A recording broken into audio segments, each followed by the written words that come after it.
Hello guys, আমাদের বাজারে তো কীর্তন চলছে, তোমরা সবাই জানো। আগে আমি একটা ভিডিও আপলোড করেছি, দেখো কত মানুষ। আজকে হলো লাস্ট দিন কীর্তনের। দেখো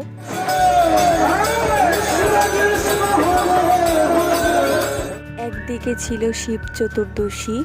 দুদিনে যেহেতু শিব চতুর্দশী পড়েছে, আগের দিন সন্ধ্যাবেলায় শিব চতুর্দশী ছিল আর পরদিন সারাদিনই 5টা অবধি সন্ধ্যা ছিল। তো আগের দিনই এরকম পূজা হচ্ছিল, অনেকেই আগের দিন পুজো করেছিল।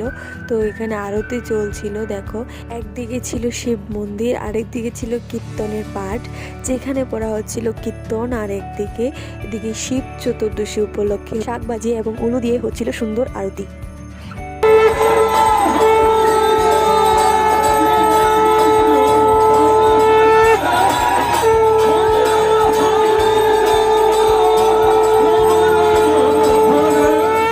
এদিকে কীর্তনীয় দলের সাথে দেখো আমার ভাই গিয়ে একটু ডান্স করে এসে গেল।